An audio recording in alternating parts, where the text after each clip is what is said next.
Ready to take things to a new level? This is Level On Up with Sadia. Welcome, Betty Who. How you going? Hi, I'm doing so great. I'm so happy to be here. Now, you burst on the scene in, 2014 with Somebody Loves You, and I instantly went, this chick is going to be big, and sure enough, you've just released a new album called Big. Hey, it was just because you said that. You spoke it into the universe, and then 10 years later, it came to fruition. And it's a bit more of a personal album. Oh, I mean, every album's personal, but this is quite big for you personally. Yeah, I think a lot of time we all spent in COVID and in lockdown. A lot of us had some time to think, probably too much time to think. And I spent a lot of that time trying to figure out exactly what I wanted to do with my music. There's when you're looking at a blank canvas, if you will, it can kind of be anything. And so I think I was really, really intentional about this record. I wanted to show who I really am. I didn't want to hide anymore. I didn't want to play any games. I didn't want to pretend I'm being this one thing when I actually am this other thing. I just wanted to get super clear and be like, if you've ever been into this music before, here is like the brand statement. Here's where I'm at in this moment in time. I think of albums as little time capsules like that. So I'm really, when I listen to it now, I'm really, really proud of the stories I told and the person that I think I am in this music. And it's getting raving reviews. You've got to be pretty proud of yourself.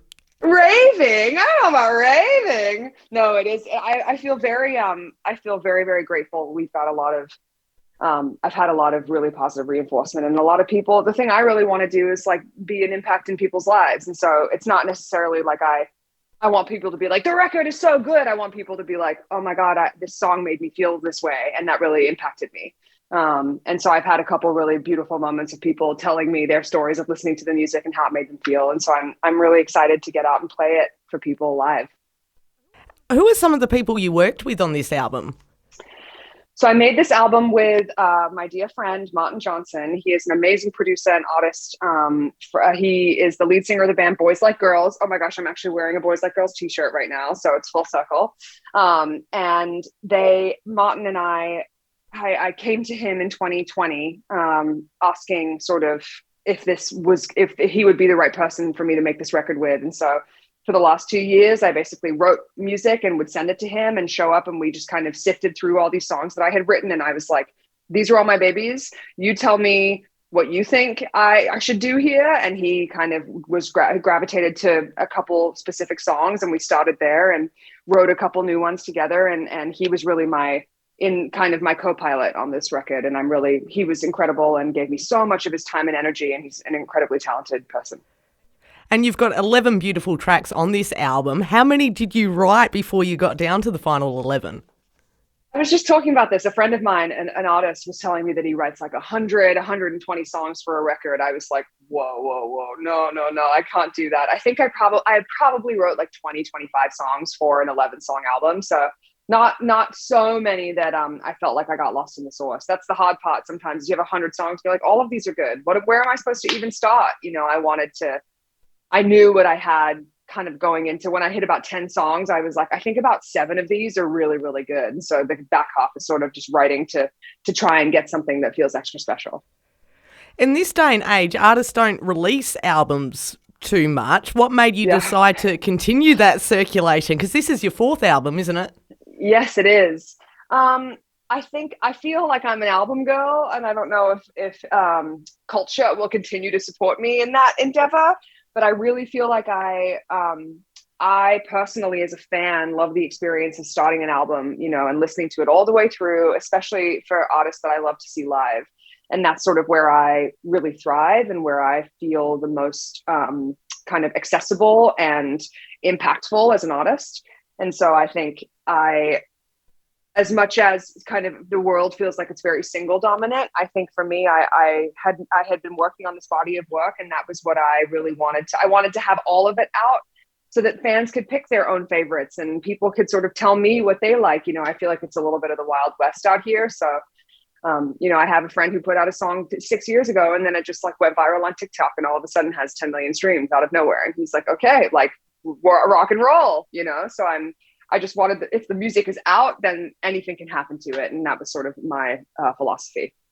Speaking of anything that can happen, Donna Lewis released a track and 20 years later you released it.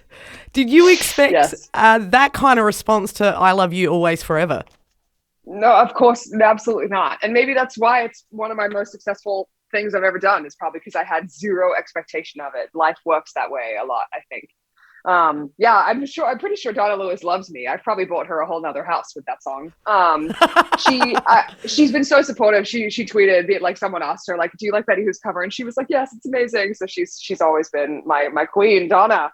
But I think that there is something really to be said. I learned so much when I Love You Always Forever got really successful. Because I think I was so this in my scarcity mindset. I was kind of like, this is something I didn't even expect to happen, and now it's happening. And now I'm like, but I was trying to make this other thing happen, and I got really confused in it, and I'm really overwhelmed. And so now I'm so much more. I'm like, so cool. What a random thing that I would have never thought to be successful. And it's been the song that has been an introduction to so many people to my music that I have written. So I'll take it. Anytime someone finds my music somewhere, I'm always happy. I'm always jacked. And talking about success, it was hugely successful here in Australia. I wouldn't be fair if I didn't ask, when are you coming home next?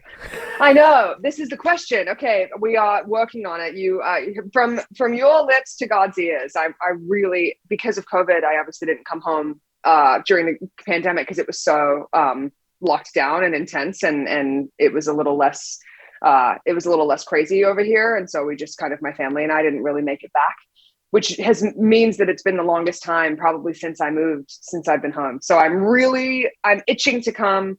I'm hoping that everything will align and we'll be able to come over next year and spend some time, because that would really not only fill my soul, but also I really want to play some shows and come do my thing. Is there anything in particular you're missing about Australia? Oh, Aussie breakfasts, one of my favorite things in the world. Avo toast with Vegemite, and like, there are Australian places in America that sell it, but it's just like, it's not the same. And the flat whites, and I think I really miss the accents. It's funny, even just hearing you talk, it always makes me like more Australian. And when I talk to my dad, I'm always just like, oh, I miss my Australian life a little bit. So that's my answer. Mostly Aussie breakfasts. Can't beat a good feed, can you? Oh, baked beans all day. Now, I'm sure you've been asked plenty of times why you've got the stage name Betty Who. Have you ever gotten so sick of answering it that you've just come up with a, random reason? I have always thought about it. It's funny that you're asking me that, because I have always thought, like, no one even cares. Should I just stop making up answers? So maybe I should. Maybe this is my inspiration. I'll start coming up with some ludicrous names or origin stories for myself and start seeing who calls me on it. You've released a couple of singles already. How do you decide which one you're going to put out there to the world even more so than the rest of the album? That's a great question, because it was a really difficult decision, in fact, to try and figure out which songs we put out as singles, because I'm kind of like, these are all my children. I don't really know. I think the one that is going to be like the popular one ends up not being the one. So I never really know. And I had to sort of put my trust into a lot of different people who were like, we think this one's the song, we want to promote this one. I was like, cool. If anybody says they want to promote my music, I don't really have any objections to that. But I think I am really glad now that the album is out, because now the fans, the people listening to the music, can tell me what they like, and those are the songs I'll put, in the show, and those are the songs I'll prioritize, because I really, in the end, want to give the people what they want, And it looks like you're having a lot of fun along the way, particularly with your music videos. Yes. What kind of fun happens behind the scenes that we don't get to see? Oh man, well, especially like on tour, we're a really fun bunch. I'm really grateful for my tour family and the people that I get to shoot videos with, make all this content with. I think we're really hitting a good stride, and so we're actually about to. Speaking of fun, we're about to go start to build the new show. Me and my choreographer Kasan, who's one of my favorite people to work with, and he and I laugh a ton. We get pretty silly, so I'm really looking forward to the next 2 weeks of creation, and this kind of this new era will start to come to life, and it's going to feel really real. Now, you mentioned in isolation you worked heavily on this album. Did you learn any new tricks or binge watch anything? I watched so much TV. Oh my God. I'd never seen an episode of Game of Thrones. I'd never watched any of it. I did all of it. Wow. Now it's my favorite. I'm super into House of Dragons. We're doing it. And the other thing that I'm apparently an amazing baker. I love to bake. And Great British Bake Off is like one of my favorite television moments of in the world. And so I just started watching old episodes and started getting super into baking shows and watching YouTube of how to make pastry and all this stuff. And I just got like completely obsessed. And now it's like apart from making music, it's like one of my favorite things to do on the planet. I love to bake. I want to do it all the time. So if I was to rock up to your house, what would you bake me? Well, it depends. Are you a chocolate or a vanilla kind of flavor profile person? I like all flavors. I think I make a really amazing Portuguese custard tart that's pretty that's always my go-to when I'm like trying to show off a little bit, because the pastry I make from scratch and it's pretty impressive. It's really crunchy and delicious. And so I think that would be my go-to. I'd be like, I'm trying to show off for you. Here, try these pasties. They're going to be really good. Well, look, I'm a simple girl. You had me at custard, so. Okay, great. We're in. I think you're going to like it. I think I will too. Now, there's obviously, you can find out a lot about people on the internet, but what would fans be interested to find out that they couldn't find on the internet? Oh, I don't know. I'm kind of an open book. I feel like I'll tell most people anything, and then it'll end up on the internet. But my fun fact that people, I always in like school, when you'd be like, okay, tell us something crazy about yourself, I would always say that I was born in the Bath in Sydney at home. And I love being a water baby. So that's always my fun fact, my stranger than fiction fun fact. Born in the bathtub in an apartment. Hey, look, not everybody gets to say that, do they? Hey, they don't. And also I'm so tall that it seems so silly. I know I was a baby when I came out, but it's just funny to think about my huge long body in a bathtub trying to come out of my mother. It's pretty cute. Now, obviously your music is everywhere. Where is the strangest place you've heard your song played? Ooh, I don't know about I mean, it's always fun when you're like, I was at the gym and I heard I was listening to my own music, not my music. I had my headphones on listening to my playlist, and I thought I heard my voice, and I took my headphone off for a second and I looked around and they were playing one of my music videos on the gym TV. And I was like, that's pretty cool. Okay, I'll take it. Very unexpected. Well, while we're in strange places, because I like to stay there, Sure. Where's the strangest place you've been inspired by lyrics? Ooh, probably at I wanted to write I had a lyric that I have always wanted to write, or a story I've always wanted to write about this place called, oh my God, what was it called? It was a rodeo bar in Arizona that had an entire rodeo, but also a mechanical bull inside. And I was just walking up to this bar in the middle of nowhere being like, what is this place? And knowing that just watching everybody get completely trashed.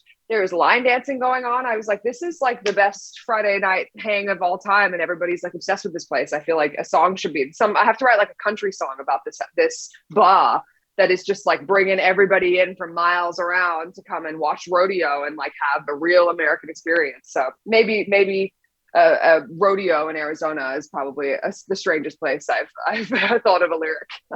So watch out. There could be a country album in the works. Oh, I would love to write country music. I don't know if I would perform country music, but I would love to write country music for other people. So fun.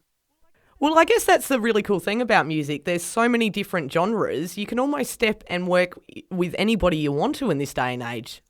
Yeah, I hope so. I mean, I listen to a lot of country music. I love a lot of different genres of music. And so it would be really nice to spend some time writing for other people and kind of be getting to explore different lanes and know that it's not for my project and that there are kind of all of my own constraints around it. It's so fun to be able to bring perspective to something that you're kind of a little bit less invested in, or your stakes are a little bit less high. It makes it a lot more fun.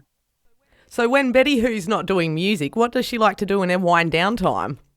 Apart from baking, I like to bake. I like to craft. I like to be creative in ways that aren't for my work. So that's why I love baking so much, I think, is because it feels really creative and very kind of methodical. I like that there's a recipe, and if I try hard enough and do it well enough, like I will be able to create the thing out of nothing. That's kind of how I feel about songwriting as well. You start with nothing and you make something.